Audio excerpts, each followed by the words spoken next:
আসসালামু আলাইকুম। এসএসসি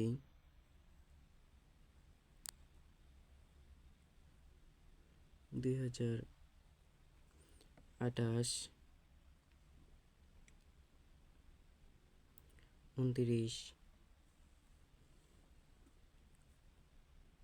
সকলের প্রতি আমার সালাম, শুভেচ্ছা এই নতুন ক্লাসে আসার জন্য। তো আজকে আমরা ক্লাস করব আমাদের বাংলা সাহিত্যে গল্পের বাংলা সাহিত্য বইয়ের প্রথম গল্পের নাম প্রতুপকার, লিখেছে ঈশ্বরচন্দ্র বিদ্যাসাগর। আমরা যে কোনো গল্প এবং কবিতাকে পড়ব কয়েকটি স্টেপে। প্রথমে এক নম্বরটা হচ্ছে আমরা পড়ব লেখক পরিচিতি। প্রথমে আমরা পড়ব কি লেখক পরিচিতি, তারপরে পড়ব শব্দের অর্থ, তারপরে 3 নম্বরে পড়ব পাঠ পরিচিতি এবং 4 নম্বরে পড়ব মূল গল্পটা। আর আমি কয়েকটা জিনিস আন্ডারলাইন করে দেবো, কয়েকটা লাইন আন্ডারলাইন করে দেবো, সেগুলো থেকে প্রায় প্রশ্ন হয়, সেগুলো একটুখানি তোমাদের ভালোভাবে পড়তে হবে। তো ক্লাস শুরু করি। আমাদের রুলস অনুযায়ী আমরা প্রথমে পড়ব লেখক পরিচিতি। ঈশ্বরচন্দ্র বিদ্যাসাগর সম্পর্কে। তো আজকে আমরা শুরু করছি ঈশ্বরচন্দ্র বিদ্যাসাগর। ঈশ্বরচন্দ্র বিদ্যাসাগর ভারতের পশ্চিমবঙ্গ মেদিনীপুর জেলার বীরসিংহ গ্রামে 26শে সেপ্টেম্বর 1820 সালে জন্মগ্রহণ করেন।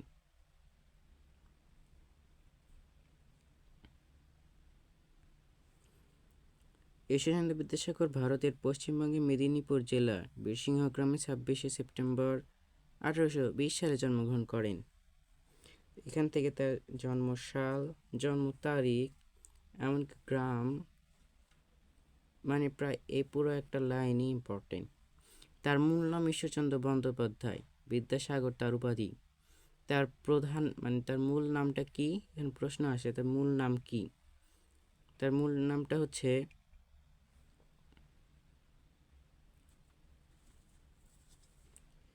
ঈশ্বরচন্দ্র বন্দ্যোপাধ্যায়, বিদ্যাসাগর তার উপাধি। বিদ্যাসাগর তার উপাধি কী হবে? কারণ সে বেশি পড়ালেখা করেছে, বিদ্যা অর্জন করেছে, সেই জন্য তারকে বিদ্যাসাগর বলা হয়েছে, মানে জ্ঞানের সাগর। তিনি কলকাতা সংস্কৃত কলেজের ছাত্র, তেমন প্রশ্ন আসে না। তিনি এই লাইনটা থেকে তিনি প্রথমে সংস্কৃত, পরে ইংরেজি ভাষায় পণ্ডিত্য অর্জন করেন। দানশীলতার জন্য তাকে দয়ার সাগর নামে তিনি পরিচিত। এখানে একটা প্রশ্ন, দয়ার সাগর কার উপাধি? ঈশ্বরচন্দ্র বিদ্যাসাগর। প্রশ্নে দেওয়া থাকলে হচ্ছে ঈশ্বরচন্দ্র বিদ্যাসাগর উপাধি কোনটি? নিচে অনেকগুলো অপশন দেওয়া থাকলো, কিন্তু বিদ্যাসাগর দেওয়া থাকলো না, বরং দেওয়া থাকলো দয়াসাগর, তাহলে দয়াসাগর উত্তর হবে। আর কেন তাকে দয়াসাগর বলা হয়? দানশীলতার জন্য। এটা এমসিকিউ আসে। একাধারে পাণ্ডিত্য, শিক্ষাবিদ, সমাজ সংস্কারক, খ্যাতনামা লেখক হিসেবে প্রতিষ্ঠা লাভ করেছিলেন তিনি। সুশৃঙ্খল পদবিন্যাস, যথাযথভাবে জ্যোতিচিহ্ন প্রয়োগ, সাহিত্যিক গদ্য রচনার জন্য তাকে বাংলা গদ্যের জনক বলা হয়। এটা প্রশ্ন, বাংলা গদ্যের জনক কে এবং কেন বলা হয়? বাংলা গদ্যের জনক তাহলে কে? ঈশ্বরচন্দ্র বিদ্যাসাগর। তাকে কেন বলা হয়? সুশৃঙ্খল পদবিন্যাস, যথাযথ জ্যোতিচিহ্নের প্রয়োগ, সাহিত্যিক গদ্য রচনার জন্য তাকে বাংলা গদ্যের জনক বলা হয়। বাংলা বর্ণমালাকে নতুন বিন্যাসে সাজিয়ে 1885 সালে বিদ্যাসাগর প্রকাশ করেন শিশু পাঠ্য বই বর্ণ পরিচয়। তাহলে ঈশ্বরচন্দ্র বিদ্যাসাগরের প্রকাশিত শিশু পাঠ্য বইয়ের নাম কি? বর্ণ পরিচয়। এটা বেশি প্রশ্ন আসে। সেটি কত সালে প্রকাশিত হয়? 1885 সালে। আরেকটা প্রশ্ন, বর্ণ পরিচয় লেখক কে? ঈশ্বরচন্দ্র বিদ্যাসাগর। ভাষা শিক্ষাদানের ক্ষেত্রে বইটি আজও পথ প্রদর্শক হিসেবে বিবেচিত। ভাষা শিক্ষাদানের ক্ষেত্রে কোন বইটি আজও পথ প্রদর্শক হিসেবে বিবেচিত? তা হলো বর্ণ পরিচয়, শিশু পাঠ্য বই বর্ণ পরিচয়। তার কয়েকটা বই নাম দেওয়া আছে: বিতাল পঞ্চ বিংশতি, ব্যাকরণ কৌমুদী, শকুন্তলা। বিধবা বিবাহ প্রচলিত হওয়া উচিত কিনা এতদি বিষয়ক প্রস্তাব। সীতার বনবাস, ভ্রান্তিবিলাস। এখানে এই যে বিধবা বিবাহ প্রচলিত হওয়া উচিত কিনা এতদি বিষয়ক প্রস্তাব, এটা কিন্তু পুরো একটা বইয়ের নাম, এরা আলাদা আলাদা না, পুরো একটাই বইয়ের নাম, এত বড়। তারপরে আছে ঈশ্বরচন্দ্র বিদ্যাসাগর 1891 সালে 29 জুলাই মৃত্যুবরণ করেন। জন্মগ্রহণ করে কত সালে? 26 সেপ্টেম্বর 1820 জন্মগ্রহণ করে, আর মৃত্যুবরণ করে 1891 29 জুলাই। আবারও বলি, বীরসিংহ গ্রামে তিনি 26 সেপ্টেম্বর 1820 সালে জন্মগ্রহণ করেন, 1891 সালে 29 জুলাই মৃত্যুবরণ করেন। এখন ইম্পর্টেন্ট অফ লেখক পরিচিতি, মানে লেখক পরিচিতি কিছু গুরুত্বপূর্ণ তথ্য। এই প্রথম লাইনটা ইম্পর্টেন্ট।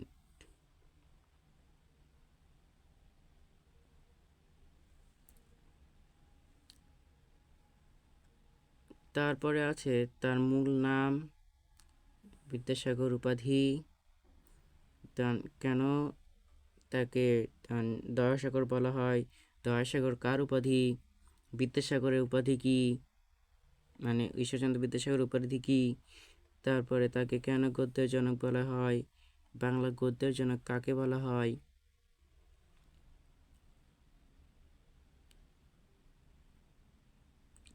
এরকম।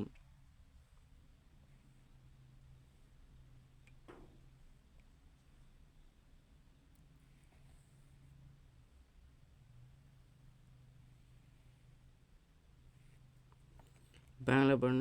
তারপরে হচ্ছে যে শিশু পাঠ্য বই বর্ণ পরিচয় কবে প্রকাশিত হয়? শিশু পাঠ্য বই বর্ণ পরিচয় লেখককে? ভাষা শিক্ষাদানের ক্ষেত্রে কোন বইটি আর্য পথ প্রদর্শক? এখানে তার এই বইয়ের নাম, তবে এটা আসেই না বললেই চলে। তার মৃত্যু, ঈশ্বরচন্দ্র বিদ্যাসাগরের মৃত্যু। এখান থেকে মোটামুটি প্রশ্ন হয়, যেগুলো লাল কালিতে দেখা দিছি এই কয়টার থেকে মোটামুটি প্রশ্ন হয়, এর বাইরে ইনশাল্লাহ প্রশ্ন হয় না। তো এখন আমরা পড়ব শব্দের অর্থ টিকা। এই যে শব্দের অর্থ ও টিকা। শব্দ অর্থ টিকা। প্রতুপকার, গল্পের নাম প্রতুপকার। প্রতুপকারের অর্থ হচ্ছে উপকারীর উপকার করা। কেউ তোমার উপরে উপকার করেছে, তুমিও একদিন তার উপকার করলে, এটাই হচ্ছে প্রতুপকার।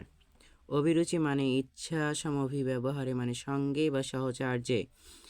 নিষ্কৃতি মানে মুক্তি। কোপানল, কোপ ও আনল মিলে কোপানল, ক্রোধ ও রাগের আগুন।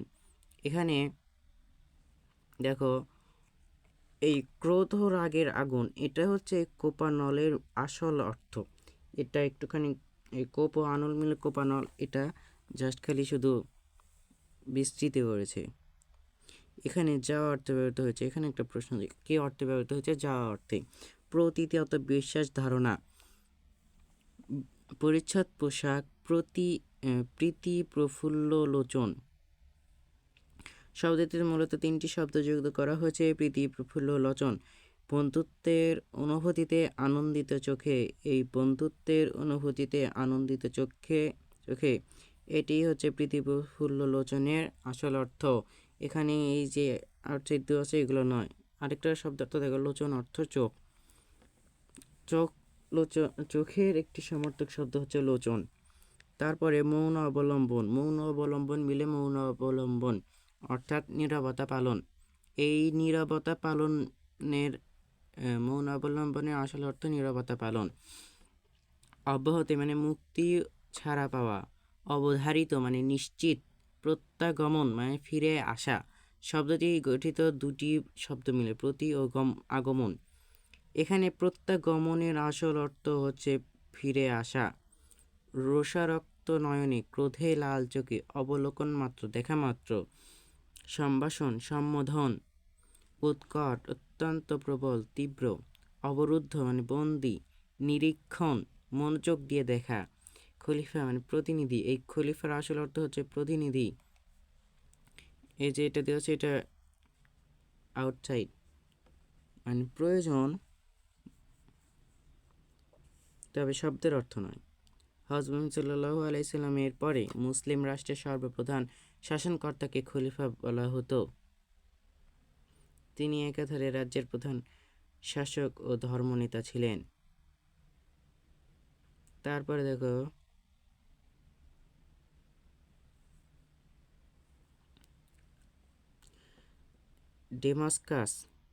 দামেস্কো। এখানে এই দামেস্কো, তারপরে মামুন, বাগদাদ,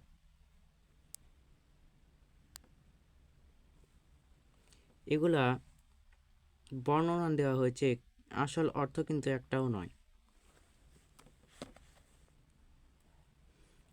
আসল অর্থ হতো ডেমাস্কাস একটি জায়গার নাম, মামুন একটি ব্যক্তির নাম, বাগদাদ একটি জায়গার নাম। শেষ। তো দেখো দামেস্কো এশিয়ার একটি প্রাচীন শহর। হযরত ইব্রাহিম আলাইহিসসালামের যুগের পূর্বে এখানে শহর গড়ে উঠেছিল বলে জানা যায়। বর্তমানে এখানে একটা প্রসারিত দামেস্কো সিরিয়ার রাজধানী। সিরিয়ার রাজধানীর নাম কি? তাহলে দামেস্কো। মামুন আল মামুন নামে সমধিক পরিচিত। তার পূর্ণ নাম আবুল আব্বাস আবদুল্লাহ আল মামুন। এখানে 786 তার জন্ম, 833 তার মৃত্যু। তিনি ছিলেন সপ্তম আব্বাসীয় খলিফা এবং খলিফা হারুনুর রশিদের দ্বিতীয় পুত্র। খলিফা হারুনুর রশিদের দ্বিতীয় পুত্র তাহলে কে? আবুল আব্বাস আবদুল্লাহ আল মামুন। বাগদাদ বর্তমান ইরাকের রাজধানীর নাম বাগদাদ। খলিফা হারুনুর রশিদের সময় বাগদাদ মুসলিম সভ্যতার শ্রেষ্ঠ নগরীতে পরিণত হয়। টাইগ্রিস নদীর উভয় তীরে ফুরাত বা ইউফ্রেটিস, ফুরাত নদীর আরেকটা নাম ইউফ্রেটিস নদীর 25 মাইল উত্তরে অবস্থিত। আব্বাসীয় খলিফা মনসুর 663 খ্রিস্টাব্দে নগরটি প্রতিষ্ঠা করেন। এখন এখান থেকে যে কয়টা প্রশ্ন আসে সেটা এখন দেখাই। এখান শব্দের অর্থ কখন কোনটা প্রশ্ন আসে বলা মুশকিল। এই শব্দ অর্থ প্রায় পুরোটা পড়াই ভালো, তবে কয়েকটা যে প্রশ্ন আসে সেটা হলো যে দামেস্কো সিরিয়ার রাজধানী, এটাই প্রায়।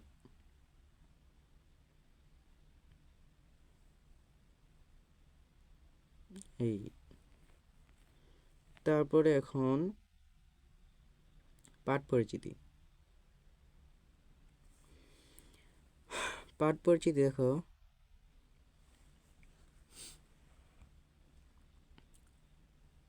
প্রতুপকার রচনাটি আখ্যান মঞ্জুরির দ্বিতীয় ভাগ থেকে নেওয়া হয়েছে। প্রতুপকার গল্পটি কোথা থেকে নেওয়া হয়েছে? আখ্যান মঞ্জুরির দ্বিতীয় ভাগ থেকে সংকলন করা হয়েছে। ঈশ্বরচন্দ্র বিদ্যাসাগরের আখ্যান মঞ্জুরি রচিত হয় 1868 খ্রিস্টাব্দে। বিশ্বের নানা দেশের ইতিহাস প্রসিদ্ধ ব্যক্তিগণের জীবনের গৌরবদীপ্ত ঘটনায় এ গ্রন্থে বিভিন্ন রচনায় উপজীব্য। এখানে একটা প্রশ্ন, এই আখ্যান মঞ্জুরির দ্বিতীয় ভাগে কি রয়েছে? বিশ্বের নানা দেশের ইতিহাস প্রসিদ্ধ ব্যক্তিগণের জীবনের গৌরবদীপ্ত ঘটনা।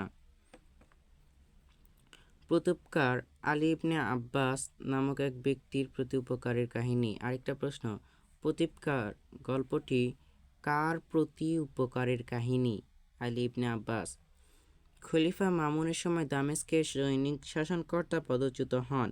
নতুন শাসনকর্তা মামুনের একজন প্রিয় পাত্র ছিলেন আলী ইবনে আব্বাস। তিনি স্থানীয় একজন সম্ভ্রান্ত ব্যক্তির কাছে আশ্রয় লাভ করে জীবন রক্ষা করেন।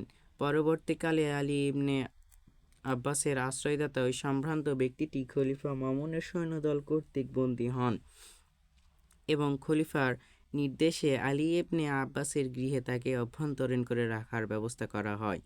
আলী ইবনে আব্বাস বন্দি ব্যক্তির সঠিক পরিচয় জানতে পেরে উপকারের জন্য নিজের জীবনে ঝুঁকি গ্রহণ করেন এবং খলিফার কাছে তার মুক্তির জন্য সুপারিশ করেন। বস্তুত এই রচনায় দুজন মহৎ ব্যক্তির কাহিনী বর্ণিত রয়েছে। তাদের একজন নিঃস্বার্থ উপকারী, অন্যজন সকৃতজ্ঞ প্রতুপকারী। খলিফার মহত্ব এই রচনায় প্রকাশিত হয়েছে। এখানে একটা জিনিস, এখানে প্রতুপকার গল্পে কয়টি দিক তুলে ধরা হয়েছে? উত্তর হবে 2টি। এখানে হচ্ছে একজন নিঃস্বার্থ উপকারী আর অন্যজন সকৃতজ্ঞ প্রতুপকারী। খলিফার মহত্ব হয়েছে সেই হিসেবে 3টাই হয়, কিন্তু আমি এক জায়গায় দিয়েছি 2টা, তবে আমার মতে 3 সঠিক। এখন দেখা যাক, আচ্ছা পাঠ পড়ে যদি কি কোনো সমস্যা আছে আমি বুঝে শোনো। প্রতুপকার গল্পে আলী ইবনে আব্বাস নামক এক ব্যক্তির উপকারের কাহিনী, মানে আলী ইবনে আব্বাসের প্রতি যে উপকার হয়েছে সেই কাহিনীটাই উল্লেখ আছে এই প্রতুপকার গল্পে।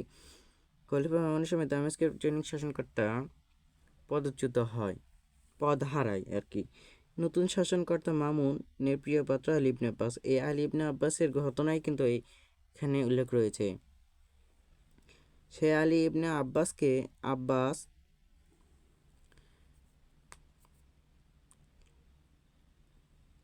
তিনি স্থানীয় একজন সম্ভ্রান্ত ব্যক্তির কাছে আশ্রয় লাভ করে জীবন রক্ষা করেন। মানে এই আলী ইবনে আব্বাস একসময় একজন সম্ভ্রান্ত ব্যক্তির কাছে আশ্রয় লাভ করে জীবন রক্ষা করে।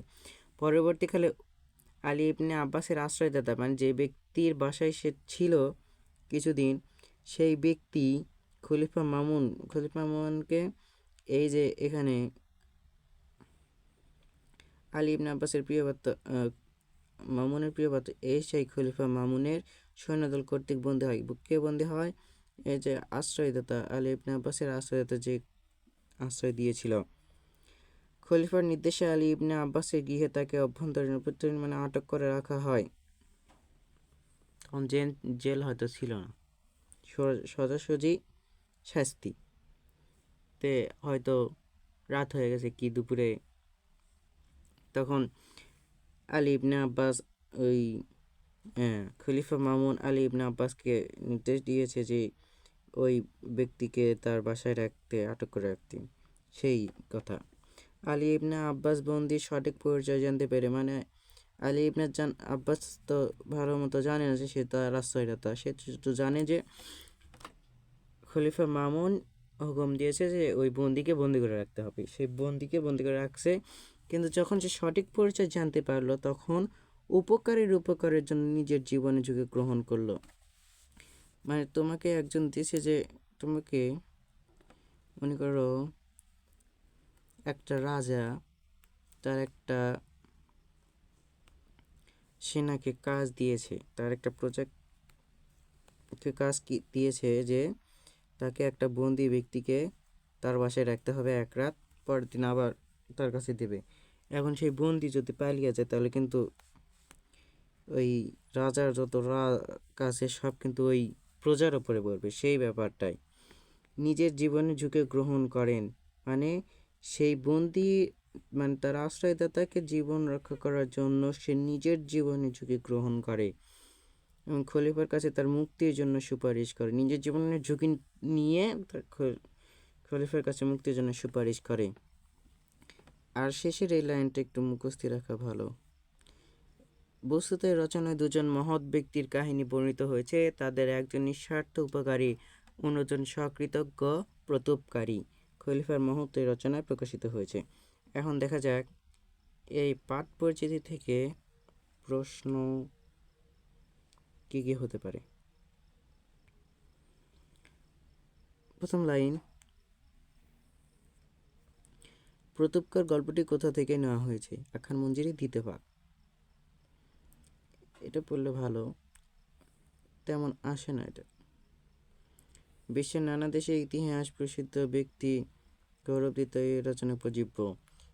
আখ্যান মঞ্জুরি দ্বিতীয় ভাগে কি প্রকাশ পেয়েছে? প্রতুপকার গল্পটি কার প্রতি উপকারের কাহিনী?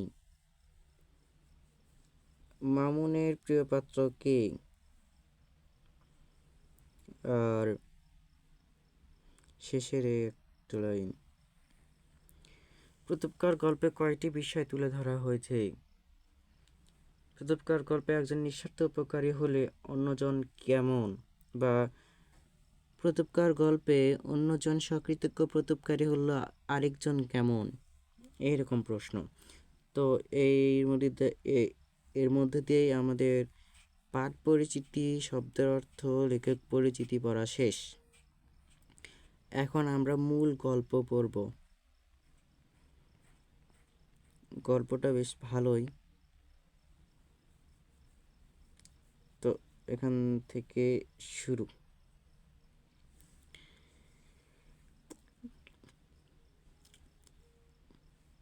এখানে বলা হচ্ছে, আলী ইবনে আব্বাস নামক এক ব্যক্তি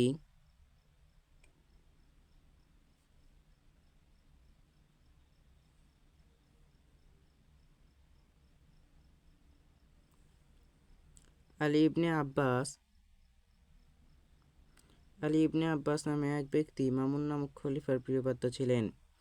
মামুন নামক খলিফার প্রিয়পাত্র কে ছিলেন? আলী ইবনে আব্বাস। আমরা পাঠ পরিচিতিতেও পড়েছি।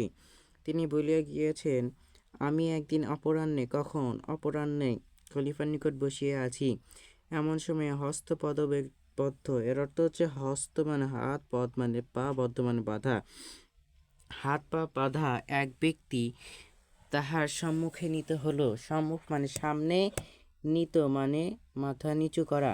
সম্মুখে নিতে হইলেন মানে তার সামনে নিতে হইল। কার সামনে নিতে হইল? খলিফার সামনে নিতে হলো।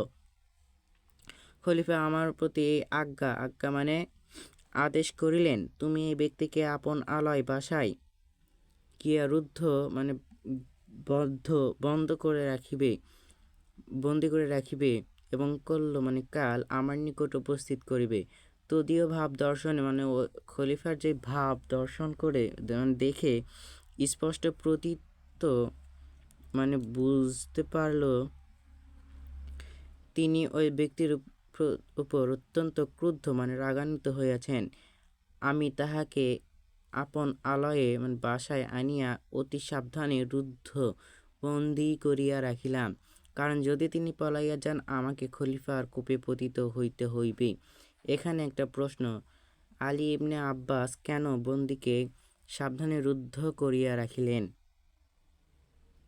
সেটার উত্তর হলো, যাতে তাকে খলিফার কোপে পতিত হইতে না হয়। কিছুক্ষণ পরে আমি তাহাকে জিজ্ঞাসা করলাম, আপনার নিবাস মানে কোথায় থাকেন? তিনি বলিলেন, ডেমাসকাস। তাহলে ওই বন্দি ব্যক্তিটির বাসা কোথায়? ডেমাসকাস আমার জন্মস্থান। ওই নগরে যে অংশে বৃহৎ মসজিদ আছে। তাহলে বন্দি ব্যক্তিটির বাসা কোথায়? ডেমাসকাসের যে অংশে বৃহৎ মসজিদ আছে তথায় তাহার বাস।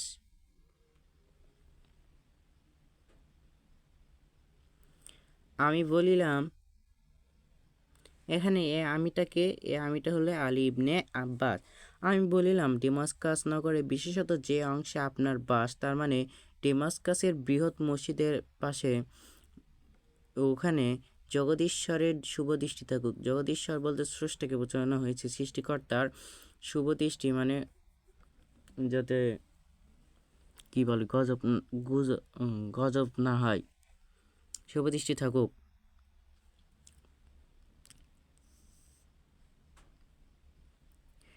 ওই অংশের অধিবাসী এক ব্যক্তি একসময় আমাকে প্রাণ দান করিয়াছিলেন। এখানে প্রাণ দান বলতে যে অন্য থেকে প্রাণ নিয়ে তোমাকে দিবে এরকম প্রাণ দান না, ওটা হচ্ছে প্রাণ রক্ষা করা, ওই রকম অর্থে বোঝায়। প্রাণ দেওয়া এবং নেওয়া তো একজনই পারে।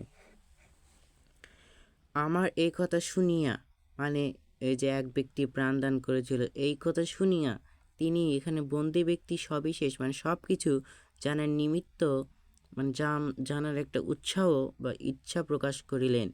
আমি বলিতে আরম্ভ করিলাম মানে শুরু করিলাম,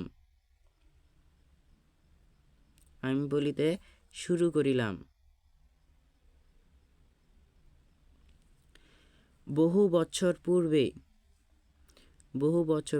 বছর পূর্বে ডেমাস্কাসের শাসনকর্তা পদচ্যুত মানে পদ থেকে চলে গেলে যিনি তদীয় পদে মানে ওই পদে মানে এই শাসনকর্তার পদে যিনি অধিষ্ঠিত হন, আমি তাহার সমভিব্যবহারে মানে সঙ্গে বা সহচর্যে শব্দ অর্থ পড়েছি, তথায় গিয়েছিলাম মানে সেখানে গিয়েছিলাম। পদচ্যুত শাসনকর্তা মানে যে শাসনকর্তা পদচ্যুত হলো, হয়ে চলে গেল,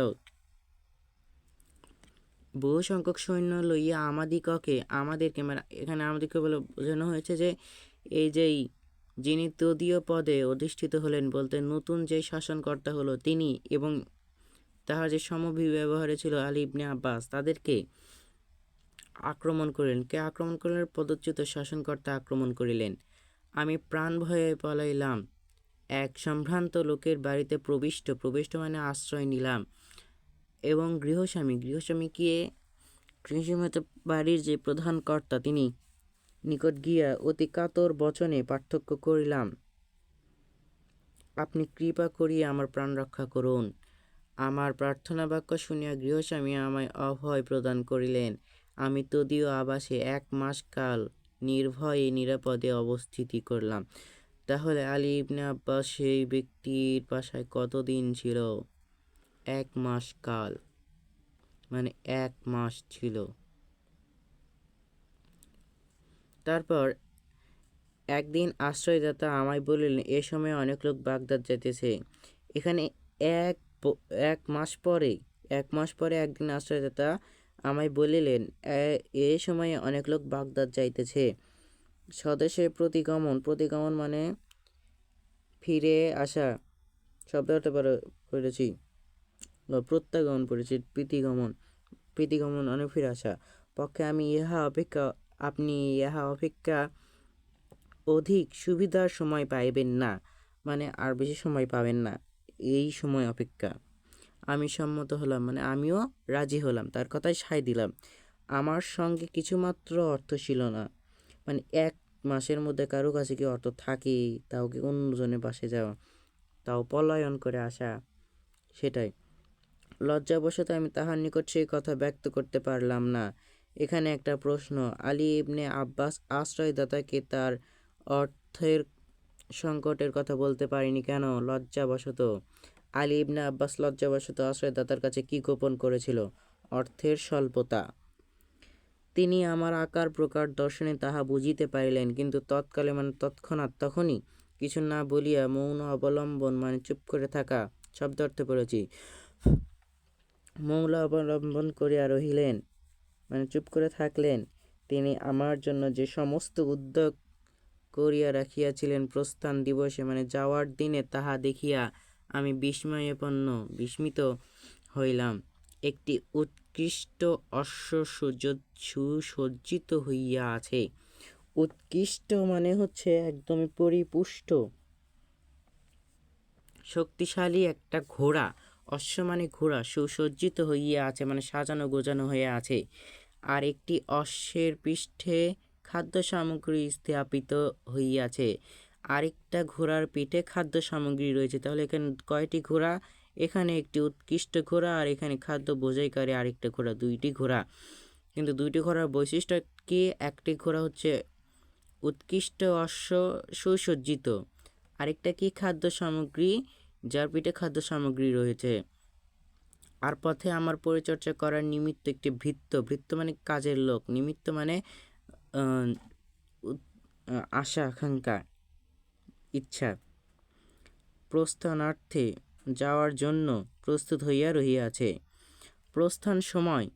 যাওয়ার সময় উপস্থিত হইলে, প্রস্থান মানে যাওয়ার সময় উপস্থিত হইলে সেই দয়াময় সদাশয় আশ্রয়দাতা আমার হস্তে একটি স্বর্ণ মুদ্রার থলি দিলেন। তাহলে যাওয়ার সময় আলী ইবনে আব্বাসকে তার আশ্রয়দাতা কি দিল? একটি উৎকৃষ্ট সুসজ্জিত ঘোড়া মানে অশ্ব, বইয়ের ভাষায় বলতে হবে অশ্ব, এখানে যা দেওয়া আছে সেটা বলতে হবে, বইয়ের ভাষায় ঘোড়া আছে। একটি অশ্বের পৃষ্ঠে খাদ্য সামগ্রী আর একটি একটি ভৃত্য, সাথে একটি স্বর্ণ মুদ্রার থলি দিলেন এবং আমাকে যাত্রীদের নিকট লইয়া গেলেন। তন্মধ্যে তাদের মধ্যে যাহাদের সহিত তাহার আত্মীয়তা ছিল তাহাদের সঙ্গে আলাপ করাইয়া দিলেন। আমি আপনকার বসতি স্থানে এই সমস্ত উপকার প্রাপ্ত হয়েছিলাম। এখানে আপনকার আপনার বলতে এখানে কাকে বোঝানো হচ্ছে? ওই যে বন্দি ব্যক্তিকে আলী ইবনে আব্বাস বলতেছে এইসব কথা, সেই কথাই বলতেছে আপনার যে বাসস্থান, আপনি যেখানে থাকতেন, সেই স্থানে আমি এই সমস্ত উপকার প্রাপ্ত হয়েছিলাম। এই জন্য পৃথিবীতে যত স্থান আছে ওই স্থান আমার সর্ব অপেক্ষা প্রিয়। আলী ইবনে আব্বাসের সর্ব অপেক্ষা প্রিয় জায়গার নাম কি? ডেমাস্কাস। এই নির্দেশ করিয়া দুঃখ প্রকাশপূর্বক আমি বলিলাম, আক্ষেপের বিষয় এই, আমি এ পর্যন্ত সেই দয়াময় আশ্রয়দাতার কোনো উদ্দেশ খোঁজ খবর পাইলাম না। যদি তাহার নিকট কোনো অংশে কৃতজ্ঞতা প্রদর্শনে অবসর পায়, তাহা হইলে মৃত্যুকালে আমার কোনো ক্ষোভ থাকে না। এই কথা শুনিবা মাত্র তিনি অতিশয় আহ্লাদিত। এখানে তিনি হচ্ছে বন্দি ব্যক্তি। তিনি অতিশয় আহ্লাদিত আনন্দিত হইয়া বলিলেন, আপনার মনস্কাম পূর্ণ হইয়াছে। আপনার মনস্কাম পূর্ণ হয়েছে উক্তিটি কার? এটি কে বলল? বন্দি ব্যক্তিটি। আপনি যে ব্যক্তির উল্লেখ করিলেন সে এই হতভাগ্যই আপনাকে 1 মাস কাল আপন আলয়ে রাখিয়াছিল। আপন আলয় বাসা। তাহলে সেই বন্দি ব্যক্তিটির আসল পরিচয় প্রকাশ পেল। সে বন্দি ব্যক্তিটি আসলে কে? বন্দি ব্যক্তিটি কে? আলী ইবনে আব্বাসের আশ্রয়দাতা, যে কিনা 1 মাস কাল আলী ইবনে আব্বাসকে তার বাসায় রেখেছিল, আশ্রয় দিয়েছিল। তাহার এই কথা শুনিয়া আমি চমকিয়া উঠিলাম। এখানে কে চমকিয়া উঠল? এখানে আমিটা কে? এখানে আমি হচ্ছে আলী ইবনে আব্বাস। সবিশেষ অভিনিবেশ বলতে সব কিছুই মনোযোগ সহকারে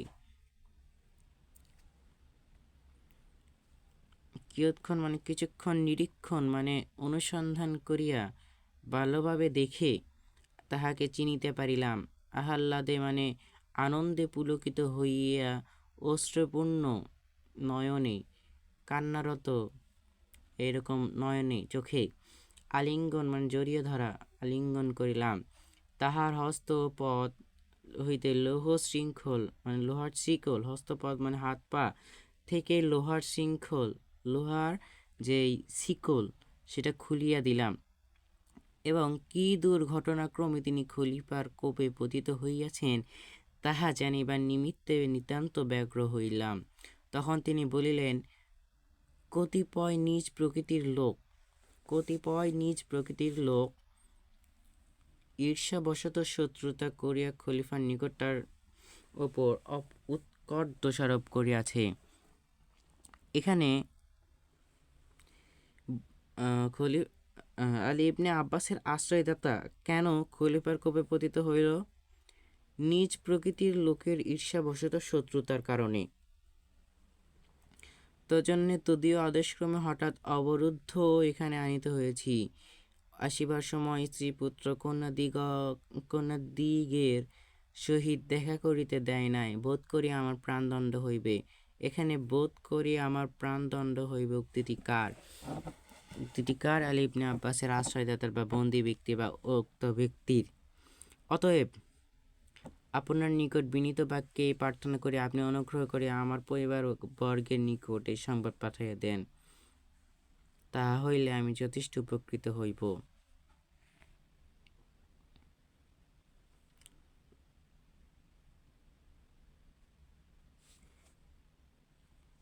দেখো তারপরে কি, তাহার এই প্রার্থনা শুনিয়া আমি বলিলাম, না না, আপনি এক মুহূর্তের জন্য প্রাণনাশের আশঙ্কা করিবেন না, আপনি এই মুহূর্ত হইতে স্বাধীন। এই বলিয়া পাথেয় স্বরূপ সহস্র মুদ্রার একটি থলি তাহার হস্তে দিয়া বলিলাম, আপনি অবিলম্বে প্রস্থান করুন এবং সেনাস্পদ পরিবারবর্গের সহিত মিলিত হইয়া সংসার যাত্রা সম্পূর্ণ করুন। এখানে দেখো একটা সেই সুন্দর একটা কথা উল্লেখ আছে, একজন ব্যক্তি তোমাকে একসময় সাহায্য করছে, তুমিও সুযোগ পাচ্ছ তাকে সাহায্য করার জন্য, কিন্তু যদি তুমি দেখতে পাচ্ছ যে তুমি সাহায্য যদি তাকে করো, তাহলে তোমাকে যে কাজ দিছে সাহায্য করা যাবে না, বন্দি করে রাখতে হবে। তবুও যদি তুমি তার উপর সাহায্য করো, কারণ আশ্রয়দাতা তো, তাহলে তো তোমাকে যে কাজ দিয়েছে সাহায্য করা যাবে না, সে তো অবশ্যই তোমার উপর রাগ করবে।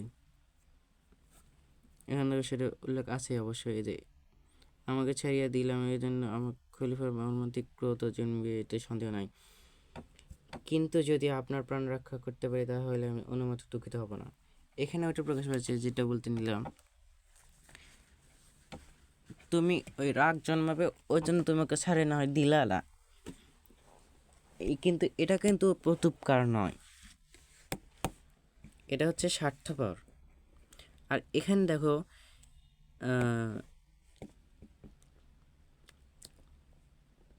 তাকে এক সময় সাহায্য করেছিল আশ্রয়দাতা, আশ্রয় দিয়েছিল, তার জন্য সে কিন্তু সাহায্য করতেছে, কিন্তু সেও জানে খলিফার মর্মান্তিক ক্রোধ দেশ জন্মবে তার ওপর, তবুও সাহায্য করলো কেন? কারণ তার আশ্রয়দাতা একসময় আশ্রয় দিয়েছিল। তাহলে দেখি আশ্রয়দাতা কি বলে আবার, আমার প্রস্তাব শুনিয়া তিনি বলিলেন, এখানে তিনি হচ্ছে ওই আশ্রয়দাতা, বলিলেন, আপনি যাহা বলিতেছেন আমি কখনোই তাহাতে সম্মত হইতে পারেন। কেন সম্মত হতে পারবে না?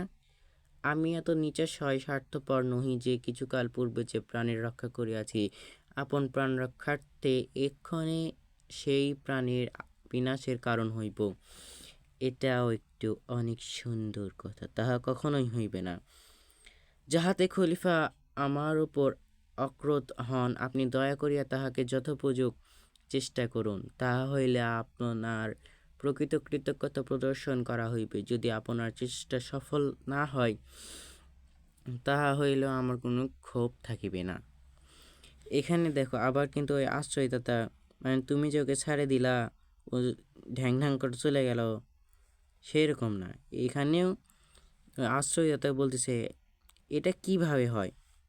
আপনি আমাকে যেতে বলেন আর আমি চলে যাব, সেটা কিভাবে হয়? যেই প্রাণকে আমি কয়েকদিন আগে 1 মাস কাল আমার কাছে রেখে রক্ষা করলাম, সে প্রাণকে আমি আমার প্রাণের জন্য কিভাবে ধ্বংস হতে দিই? এখানে কিন্তু দুইজনেরই কি একটা সুন্দর, কি বলবো, যাই হোক, খুব সুন্দর একটা কথা উল্লেখ আছে, তাই না? তারা কেউ কিন্তু স্বার্থপর নয়, নিজ প্রকৃতির লোক তো নয়। এরাই হচ্ছে আসলে বড় মানুষ, মনের দিক দিয়ে বড়। বড় মানুষ লম্বা হলেই হয় না। যাই হোক, আর পড়ায় ফিরে আসি। পরদিন প্রাতকালে মানে সকালে আমি খলিফার নিকট উপস্থিত হইলাম। মানে এখানে আলী ইবনে আব্বাস, আমি বলতে আলী ইবনে আব্বাস, খলিফার নিকট উপস্থিত হইলাম। তিনি জিজ্ঞাসা করিলেন, তিনি এখানে খলিফা জিজ্ঞাসা করলেন সেই লোকটি কোথায়? এখানে লোকটি হলো ওই আশ্রয়দাতা, যাকে খলিফা আলী ইবনে আব্বাসকে দিয়েছিল যাতে বন্দি করে রাখে। তাহাকে আনিয়াছ? এই বলিয়া তিনি ঘাতককে ডাকাইয়া প্রস্তুত হইতে আদেশ দিলেন। তখন আমি তাহার চরণে পতিত হইয়া বিনীত কাতর বচনে বলিলাম, ধর্মাবতার, ওই ব্যক্তির বিষয়ে আমার কিছু বক্তব্য আছে। অনুমতি হইলে সবিশেষ সমস্ত আপনার গোচর করি।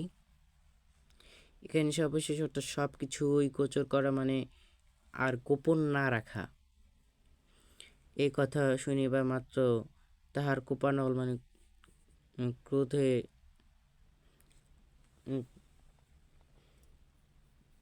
কোপানল অর্থ কি পড়েছিলাম? কোপানল মানে কোপানল, ক্রোধে লাল চোখে, সেটা হচ্ছে রোষরক্ত নয়ন। মনে পড়তেছে না, যাই হোক মনে পড়তেছে না। প্রজ্বলিত হইয়া উঠিল, তিনি রোষরক্ত নয়ন, এখানে রোষরক্ত নয়ন আসে। রোষরক্ত নয়ন অর্থ হচ্ছে ক্রোধে লাল চোখে, ও কোপানল তো ক্রোধ ও রাগের আগুন।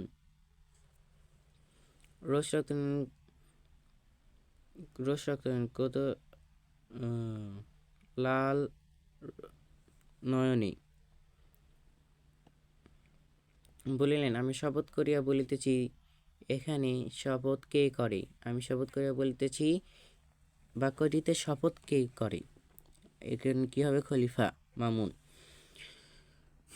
কেন শপথ করে? সে হয়তো ভাবতেছে যে আলী ইবনে আবু তালেব তাকে ছেড়ে দিয়েছে।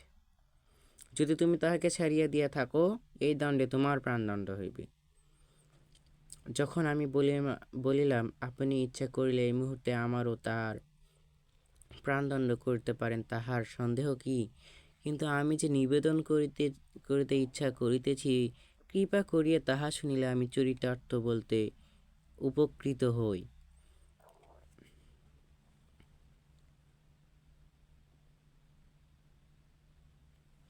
এই কথা শুনিয়া খলিফা উদ্ধত বচনে, উদ্ধত মানে উৎসাহিত বচনে বলিলেন, কি বলিতে চাও বলো। তখন সে ব্যক্তি ডেমাস্কাস নগরে কিরূপে আশ্রয় দান ও প্রাণ রক্ষা করিয়াছিলেন এবং এক্ষণে তাহাকে ছাড়িয়া দিতে চাহিলে আমি অবধারিত বিপদে পড়িব, এজন্য তাহাকে অবধারিত মানে নির্ধারিত বিপদে পড়িব, এটা শব্দ টিকা পড়েছিলাম। এজন্য তাহাতে কোনো মতে সম্মত হইলেন না।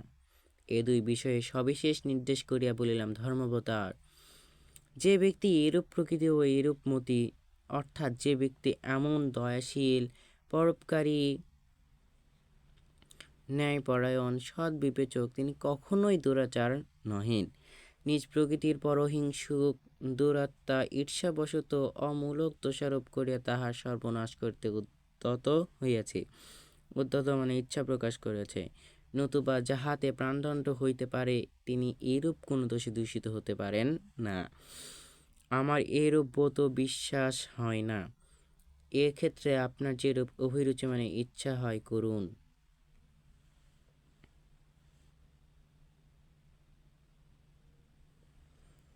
খলিফা মহামতি ও অতি উন্নত চিত্ত পুরুষ ছিলেন। এখানে খলিফার গুণ বোঝাচ্ছে। এখান থেকে প্রশ্ন আসে, প্রতাপকার গল্পে খলিফাকে কেমন পুরুষ বলা হয়েছে?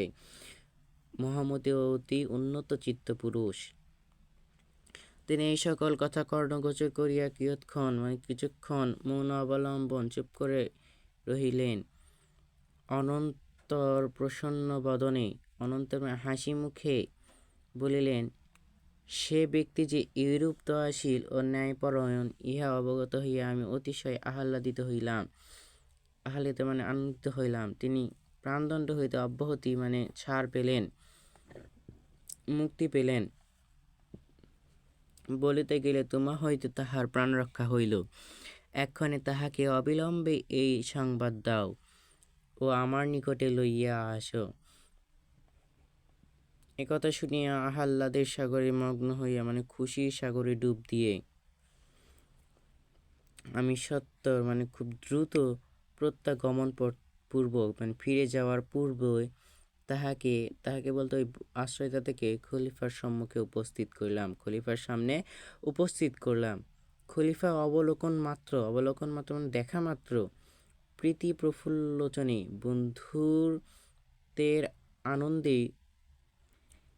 বন্ধুত্বের আনন্দে আলোকিত চোখে, বন্ধুত্বের অনুভূতিতে আনন্দিত চোখে।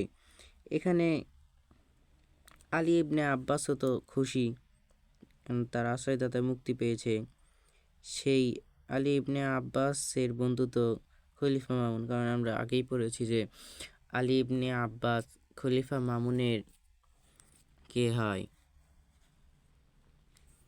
একজন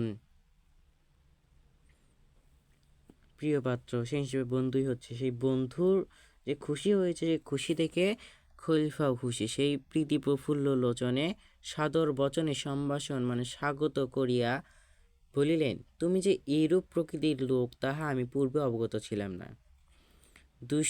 দুষ্টমতি দুরাচার দিগকে বাক্য বিশ্বাস করিয়া অকারণে তোমার প্রাণদণ্ড করিতে উদ্যত হইয়াছিলাম। এক্ষণে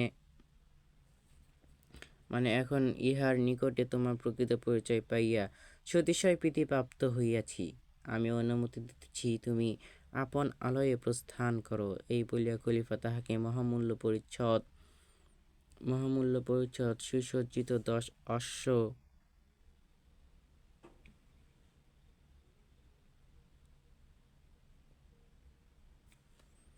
মহামূল্য পরিচ্ছদ সুসজ্জিত 10 অশ্ব 10 খচ্চর 10 উষ্ট্র উপহার দিলেন। ডেমাস্কাসের রাজপ্রতিনিধির নামে এক অনুরোধপত্র এবং পাথেয় স্বরূপ বহু সংখ্যক অর্থ দিয়া তাহাকে বিদায় করিলেন। এখানে দেখো একটা প্রশ্ন, খলিফা সেই ব্যক্তিকে কি কি উপহার দিলেন? মহামূল্য পরিচ্ছদ, সুসজ্জিত 10 অশ্ব, অশ্ব মানে ঘোড়া, 10 খচ্চর, খচ্চর মানে হচ্ছে কাজের লোক, 10 উষ্ট্র, উষ্ট্র মানে উট উপহার দিলেন। ডেমাস্কাসের রাজপ্রতিনিধির নামে এক অনুরোধপত্র, পাথেয় স্বরূপ বহু সংখ্যক অর্থ দিয়ে তাহাকে বিদায় করলেন। এখানে দেখো খলিফা কিন্তু সবই কিন্তু 10 করে দিয়েছে। এটা একটু সহজ মনে রাখার জন্য। তো এই হচ্ছে গল্প, এখানে আমাদের গল্প শেষ। আশা করি সবাই বুঝতে পেরেছ। এখন দেখা যাক প্রশ্ন, কয়েকটা আন্ডারলাইনিং করে দিই।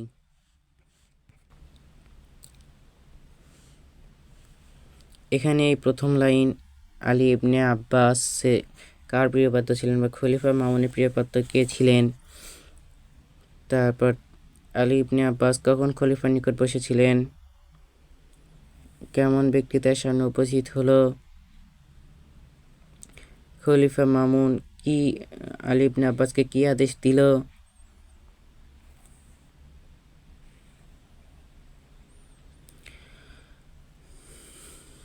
তারপরে এখানে আছে যে সাবধানে রুদ্ধ করে রাখিলেন কেন? বন্দি লোকটার বাসা কোথায়?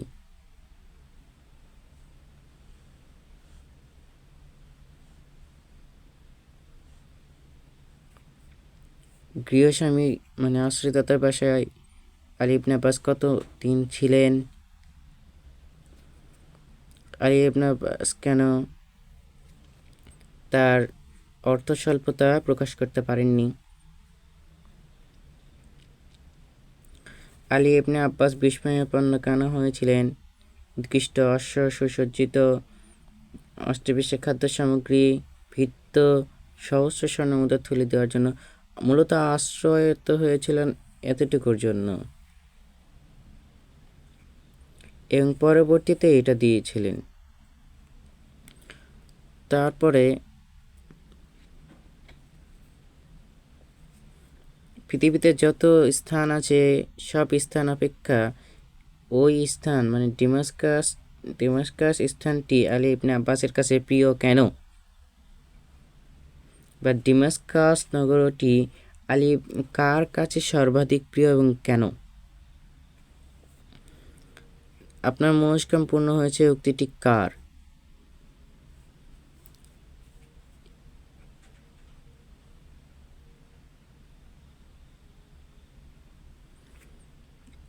আশ্রয়দাতা কেন খলিফার কোপে পতিত হয়েছেন?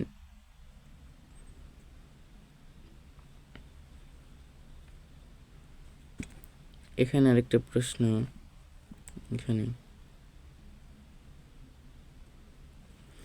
আলী ইবনে আব্বাস তাকে ছেড়ে দিতে চাইলে তিনি আশ্রয়দাতা কি করেন?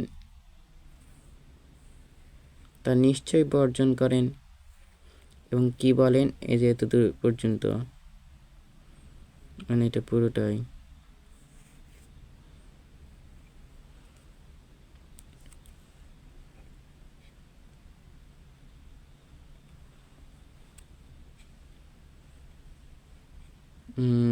তারপরে কে শপথ করেন,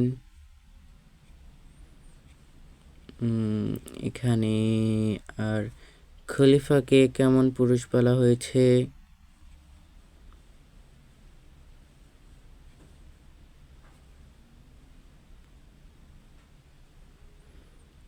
আর শেষের লাইন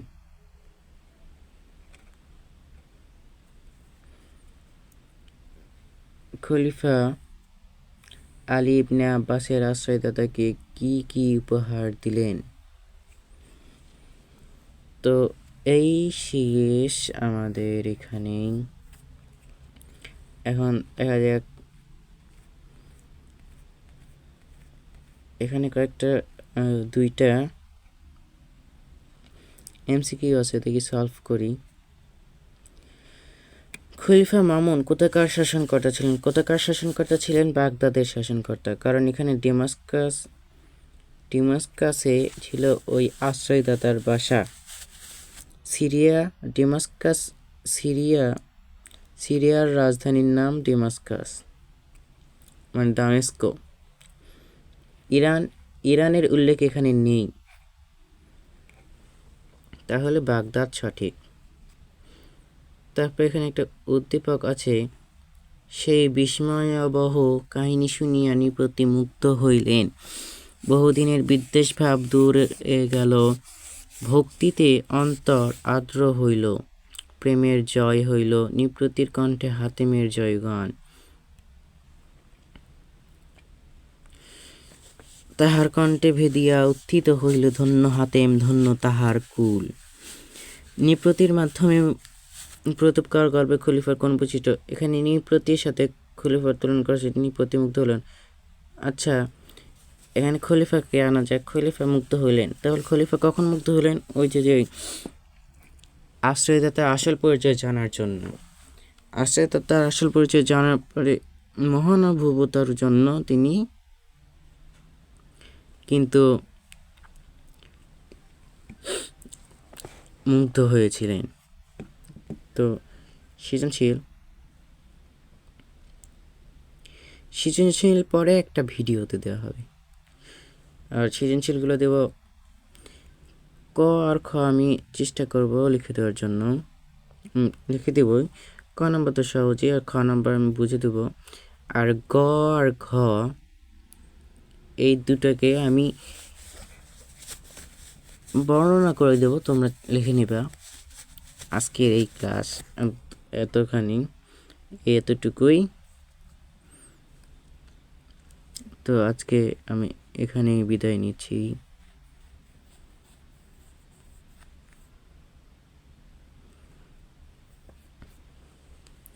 ধন্যবাদ সবাইকে এতক্ষণ আমার সাথে থাকার জন্য। আর যদি তোমাদের কোনো সমস্যা হয়ে থাকে কমেন্ট বক্সে জানাও। চ্যানেলটা সাবস্ক্রাইব করবে, সেটা তোমাদের ইচ্ছা। ক্লাসে কোনো জায়গায় সমস্যা হলে ক্লাসটা আবার দেখে আসতে পারো, আর বেশি সমস্যা হলে কমেন্টে জানাও। ধন্যবাদ সবাইকে। আসসালামু আলাইকুম।